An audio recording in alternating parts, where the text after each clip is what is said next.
दोस्तों नमस्कार। आपकी सफलता ही मेरा मिशन है और ज्ञानकोश एजुकेशन पर आपका अभिनंदन है। मित्रों, इस समय हम लोग जूनियर एडेड टीचर का प्रैक्टिस सेट का अध्ययन कर रहे हैं और इसके पहले प्रैक्टिस सेट 1 का भाग 1 आप पढ़ चुके हैं। अगर नहीं पढ़े हो तो उस वीडियो को प्लीज़ जा करके देख लीजिए, क्योंकि वह पढ़ने के बाद ही फिर आगे का इस वीडियो को देखेंगे तभी आपको अच्छा लगेगा और ये समझ में आएगा कि भाई 42 से आगे का जो क्वेश्चन दिया जा रहा है आखिर ऐसा क्यों है, बाकी क्वेश्चन कहाँ है। तो आप इसको देख लीजिएगा। तो यहाँ क्या है इस परीक्षा में, यानी कि आपके जूनियर एडेड के एग्जाम में गद्यांश और पद्यांश से भी क्वेश्चन आते हैं, ठीक है ना। उसी मतलब एक ही 100 नंबर के क्वेश्चन में या 100 क्वेश्चन में कुछ गद्यांश और पद्यांश से भी क्वेश्चन आते हैं। तो इस समय गद्यांश और पद्यांश पर आधारित क्वेश्चन और शेष और क्वेश्चन भी आप पढ़ेंगे, ठीक है ना। तो आइए देखिए। तो आप गद्यांश को पढ़ लीजिएगा वीडियो को रोक रोक करके, क्योंकि अगर हम पढ़ेंगे तो आपका समय ज़्यादा लॉस होगा और आपका समय बचाना हमारी प्राथमिकता है। इसलिए आप इसको रोक रोक करके वीडियो को पढ़ सकते हैं, ठीक है ना। पढ़ लीजिएगा, एक बार पढ़ लीजिएगा चाहे 2 बार पढ़ लीजिएगा, आपकी मर्जी।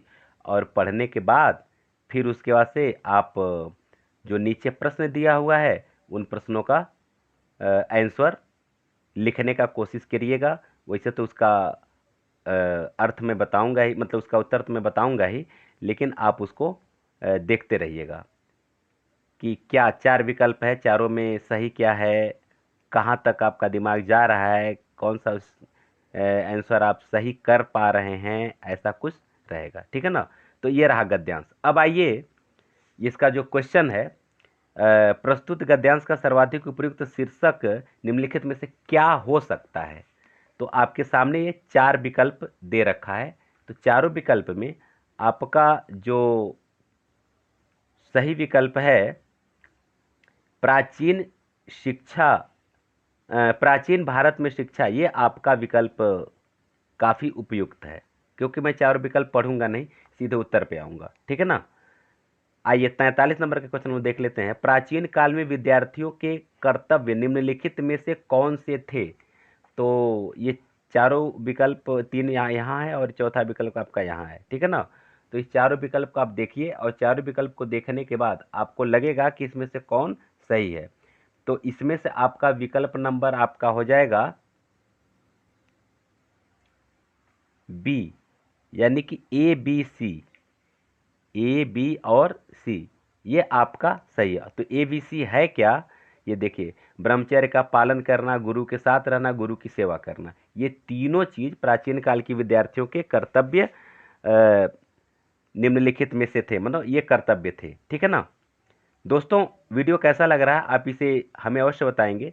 और मैं जो भी यहाँ से एक चीज़ आपको बता देना चाहता हूँ, अभी आपको आज ही जूनियर एडेड का जो हिंदी सब्जेक्ट का जो आपका ये सिलेबस है, पूरा सिलेबस आपको मिल जाएगा। और उसके बाद परीक्षा का पैटर्न क्या है, कितने नंबर का आता है, किस किस टॉपिक से क्वेश्चन पुटअप होते हैं, और परीक्षा ये चयन का प्रणाली क्या है, इंटरव्यू किस तरह से होगा, मतलब इंटरव्यू या फिर एकेडमिक पर नंबर है कि नहीं, इन सब सारी चीज़ों का भी वीडियो आपको मिलेगा, आज ही मिल जाएगा। उसको आप देख लीजिएगा। और यहाँ से एक चीज़, मैं सबसे ज़रूरी चीज़ आपको मैं बताना चाहता हूँ कि यहाँ से आपको सिलसिलेवार, यानी कि आपको आदिकाल से लेकर के आपके सिलेबस में जो भी है वहाँ से सिलसिलेवार चैप्टरवार आपको वीडियो मिलेगा, ठीक है ना। यानी कि मेरा टारगेट है कि लगभग आपका आज से 45-46 दिन का समय बच रहा है। 17 अक्टूबर का आपका एग्ज़ाम है। तो 45-46 दिन के मेरा एक कैलकुलेशन है कि 40 दिन में, आज से 40 दिन में मैं आपका पूरा का पूरा कोर्स कंप्लीट करवा दूंगा। ये मेरा टारगेट है, रोज़ 1-2 वीडियो दे करके। तो अगर आप यहाँ से चाहें, हमारे चैनल से चाहें, तो आप पूरा का पूरा ये हिंदी का जो भी परीक्षा है आपका जूनियर एडेड का, वो पूरा का पूरा तैयार हो जाएगा। इसलिए आप इस चैनल को सब्सक्राइब कर लीजिए, लाइक और शेयर भी कर लीजिए। और आप बीच में किसी टॉपिक पर और वीडियो चाहते हैं तो आप उसका डिमांड कर सकते हैं, जो आप डिमांड करेंगे उसका वीडियो आपको मिल जाएगा। ठीक है, चलिए हम लोग अगला क्वेश्चन देखते हैं 44। प्राचीन काल में विद्या का आरंभ जिस संस्कार से होता था उसके बारे में वर्णन किस ग्रंथ में मिलता है? तो ये चारों आपके सामने है, तो किस में मिलता है दोस्तों? ये है आपका मनुस्मृति में मिलता है, डी। ठीक है, अगला क्वेश्चन देखिए 45। निम्नलिखित में से कौन सा कथन असत्य है, आपको ये बताना है। तो ये चार विकल्प देखिए, ए बी सी डी, चारों विकल्प आपके सामने है, यहां से देखिए। अब आप बताइए किसमें से कौन सा कथन असत्य है। तो सही आपका जो विकल्प है वो ये है, डी। क्या? प्राचीन भारत में मनुष्य का उत्थान धर्म कर्म में लीन रहकर ही संभव था, यही एक गलत है। प्राचीन भारत में शिक्षा होती थी, 46 नंबर का क्वेश्चन, कैसी होती थी? तो ये आपका केवल पुस्तकीय है, बी सी डी ये सब देख लीजिए। और इसका सही विकल्प आपको मैं बता दे रहा हूँ सही क्या है। तो इसका सही विकल्प है सी, जीवन की वास्तविकताओं से परिपूर्ण। ठीक, 47 देखिए, प्रस्तुत गद्यांश में निम्नलिखित में से किस ग्रंथ का उल्लेख नहीं है? तो आप देखिए चारों विकल्प आपके सामने है, तो किसका इसमें उल्लेख नहीं है? तो इसमें जो है कठोपनिषद का उल्लेख नहीं है। उपनयन शब्द में कौन सा समास है? ठीक है ना, उपनयन शब्द में कौन सा समास है? चार विकल्प आपके सामने है, बहुब्रीहि, द्वंद्व, अव्ययी भाव और कर्मधारय। तो उपनयन में दोस्तों आपका विकल्प है सी, अव्ययी भाव समास। अगला देखिए, सैद्धांतिक शब्द है, क्या है? चारों में देखिए 49 नंबर का, संज्ञा, क्रिया विशेषण और क्रिया विशेषण। इसमें से सही विकल्प आपका हो जाएगा सी, विशेषण। आध्यात्मिक का संधि विच्छेद है, आध्यात्मिक संधि विच्छेद क्या है? यहां देखिए चारों विकल्प, अधिधन आत्मिक यानी वी, यही आपका सही है। 51 देखिए, जान पर खेलने का तात्पर्य है, बहुत आसान सा है, क्या है? प्राणों को संकट में डालना। ठीक है, अगला है 52 नंबर का क्वेश्चन जो है, कौन सा छंद 22 से 26 तक का होता है? तो आप इसको जानते हैं, बिल्कुल सही जानते हैं, और वह है आपका सी, सवैया। ठीक है, इसके बाद आपका है 53 नंबर का क्वेश्चन, आवश्यकता से अधिक धन का त्याग कहलाता है, क्या कहलाता है? ए बी और यहाँ सी डी, यहाँ आप देख रहे हैं ए बी सी डी। तो सही क्या है? आपका विकल्प हो जाएगा अपरिग्रह। ठीक है ना, अपरिग्रह का मतलब ये वाला हो जाएगा। यहाँ थोड़ा सा नंबरिंग में कुछ दिख रहा होगा आपको, ये ए है, ये बी है, और ये वाला कॉलम आपका सी होना चाहिए। तो खैर उससे मतलब नहीं है, सही शब्द क्या है? अपरिग्रह, ये इसी से आपको मतलब रखना है। ठीक है, फिर यहाँ देखिए, सांप सूंघना मुहावरे का सही अर्थ है, क्या है सांप सूंघने का? प्रसन्न होना, दुखी होना, सहम जाना, भाग जाना।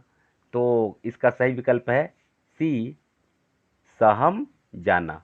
ठीक है, आगे देखिए 55, पछताने के लिए कौन सा मुहावरा है? पश्चाताप करने के लिए कौन सा मुहावरा है 55 का? तो दोस्तों सही विकल्प आपका हो जाएगा हाथ मलना। क्या है? हाथ मलना, सी। यहीं जाइए, डी को छोड़िए, डी यहाँ नीचे है, यही यही इसका आपका विकल्प हो जाएगा। शून्य का तद्भव शब्द होता है, शून्य का तद्भव क्या होता है आपको ये बताना है। तो शून्य का आपका तद्भव होता है शून्य, यानी कि बी। ठीक है, आगे आइए 57, शाक का तद्भव शब्द होगा, क्या होगा शाक का? तो आपका ए यहाँ आ गया है, शाक्र नहीं बल्कि ये शाक है, ये क हलंत है। ठीक है ना, हलंत है। उसका शाख, साग, शाकू। तो आपका सही विकल्प हो जाएगा सी, साग। आगे है, निम्नलिखित में से कौन सा अनिश्चयवाचक सर्वनाम है? तो अनिश्चयवाचक सर्वनाम कौन सा है? चारों में बताइए। सही विकल्प आपका हो जाएगा डी, कोई। 59 देखिए, निम्नलिखित में कौन सा झरना का पर्यायवाची नहीं है, झरना का पर्यायवाची नहीं है, आपको ये बताना है। सॉरी, पर्यायवाची है, नहीं है नहीं, पर्यायवाची है। तो सोता, निर्झर, स्रोत और ये सभी, तो सही क्या हो जाएगा आपका, ये सभी जो कि झरना का पर्यायवाची है। 60 नंबर के क्वेश्चन, आधा गांव के रचयिता कौन है? चारों देखिए, सही विकल्प क्या हो जाएगा, आधा गांव के रचयिता हैं राही मासूम रजा, यानी कि ए। जिसने अपना ऋण चुका दिया हो उसे क्या कहते हैं? तो इसका हो जाएगा बी, उरीड़। ठीक है ना।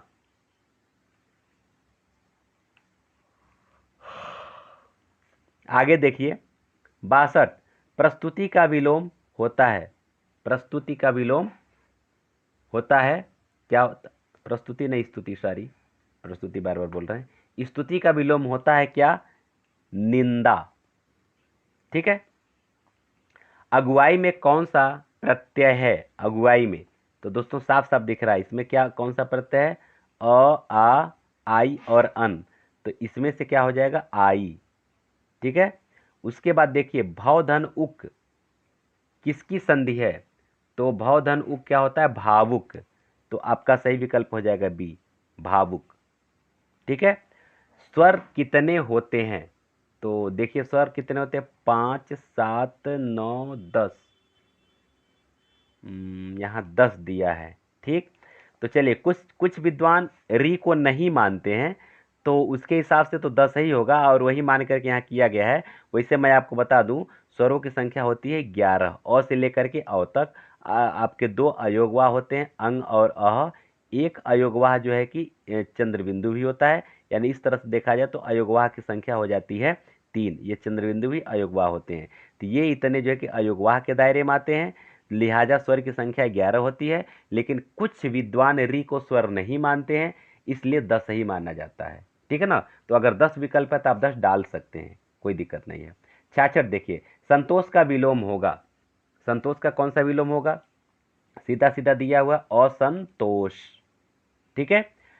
67 देखिए, विद्वान किसका पर्यायवाची है? कोविद, ऋतुपति, दयेंद्र और ईशु। तो दोस्तों विद्वान का पर्यायवाची होता है कोविद। क्या होता है, कोविद। आगे देखिए, निम्नलिखित में से कौन सा हिरण का पर्यायवाची है? 68।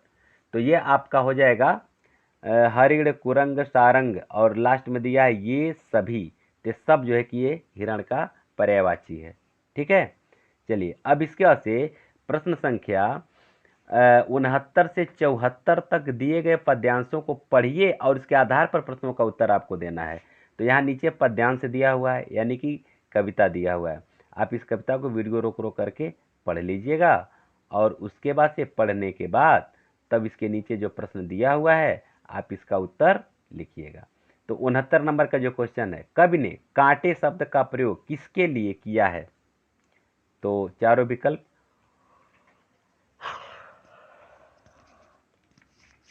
आपके सामने है। देखिए क्या सही है। तो आप जो देख रहे हैं चारों में क्या सही है, दुर्जन पुरुष। क्या है, दुर्जन पुरुष, 69। 70 देखिए, फूल किसे कहा गया है? फूल किसे कहा गया है? तो ये है ए, सज्जन पुरुष को फूल कहा गया है। इस पद्यांश में किसे महत्व दिया गया है? तो इस पद्यांश में किसे महत्व दिया गया है? चरित्र एवं स्वभाव को दिया गया है। यहां स्वभाव होना चाहिए, ये विकल्प में होना चाहिए स्वभाव। चलिए, जब पीडीएफ आपको हम जब देंगे तो उसको करेक्शन करके देंगे। तो आप ऐसा करिएगा, अगर आपको इसका पीडीएफ प्राप्त करना हो, नहीं प्राप्त करना तो चलिए कोई बात नहीं, खैर ये तो प्रैक्टिस है तो उसका कोई बहुत मतलब नहीं है। लेकिन आप अगर प्राप्त करना चाहेंगे तो हम टेलीग्राम चैनल पर डाल देंगे, वहाँ से आप ले सकते हैं। लेकिन ये होगा चरित्र एवं स्वभाव, ये इसका सही विकल्प होगा, और यही आपका सही भी है, ये आपका सही आंसर भी है। ठीक है। चलिए आगे बढ़िए।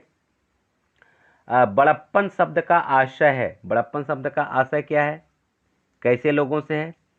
तो सही विकल्प आपका हो जाएगा डी, महान व श्रेष्ठ लोग। 73 देखिए, काव्यांश का उचित शीर्षक होगा। उचित शीर्षक क्या होगा ये बताना है। तो दोस्तों इसका सही हो जाएगा सी, फूल और कांटे। क्या हो जाएगा? फूल और कांटे। अगला देखिए, बड़ाई में प्रयुक्त प्रत्यय है। 74 नंबर का क्वेश्चन। तो इसमें आपका सही विकल्प हो जाएगा डी, आई। 75 देखिए, परिणाम में कौन सा उपसर्ग प्रयुक्त हुआ है? 75। तो इसमें क्या प्रयुक्त हुआ है? परि। परि हुआ है। ठीक है। आगे देखिए, महाउत्सव किसका संधि विच्छेद है? महाउत्सव। तो महाउत्सव किसका संधि विच्छेद है? महाधन उत्सव बराबर क्या होता है? महोत्सव। आगे देखिए 77, निम्न में कौन एक प्रेमचंद की कहानी नहीं है? तो 77 का हो जाएगा डी, चीफ की दावत। ठीक है। 78 देखिए, वह तोड़ती पत्थर कविता किस कवि की कृति है? ठीक है ना, ये आपको बताना है। तो ये किसका है? सी, सूर्यकांत त्रिपाठी निराला का। आइए 79 देखिए, अकाल और उसके बाद कविता किस कवि की रचना है? 79। तो 79 का आपका है ए, नागार्जुन। 80 देखिए, निम्न में कौन सा एक प्रेमचंद की रचना है? तो 80 का आपका हो जाएगा डी, निर्मला। ठीक है ना। 81 देखिए, निम्नलिखित में कौन सी रचना जयशंकर प्रसाद की नहीं है? तो कौन सी रचना जयशंकर प्रसाद की नहीं है? तो आपका ये हो जाएगा, ये तीनों तो है, हाँ डी, ये परख, ये नहीं है परख। ठीक है ना, डी नहीं है। किसने हिंदी साहित्य इतिहास की प्रतिनिधि रचना नहीं की? 82। तो 82 का आपका हो जाएगा डी, जयशंकर प्रसाद कोई हिंदी साहित्य के इतिहास पर कोई रचना नहीं किए हैं। प्रकृति के का सुकुमार कवि किसे कहा जाता है?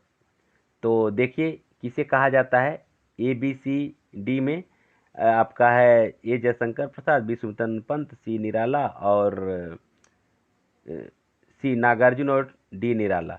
तो ये तो कुछ बताने की जरूरत नहीं है, आप इसको अच्छी तरह जानते ही हैं। कौन है? सुमित्रा नंदन पंत। सिंहावलोकन किसकी कृति है? सिंहावलोकन किसकी कृति है?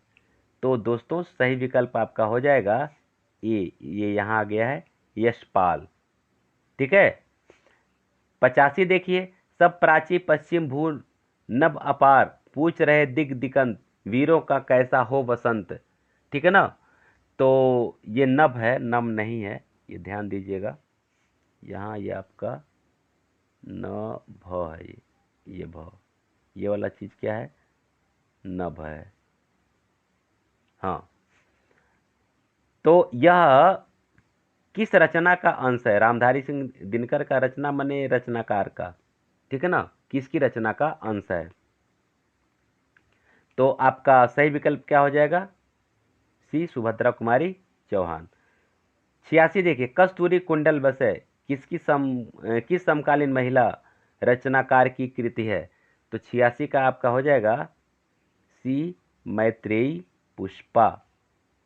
फिर 87 देखिए, साहित्य अकादमी पुरस्कार प्रत्येक वर्ष कितनी भारतीय भाषाओं की रचना को प्रदान किया जाता है? तो सभी भारतीय भाषाओं को प्रदान किया जाता है, और सभी का मतलब हो जाएगा आपका 22 जो मान्यता प्राप्त भाषाएं हैं।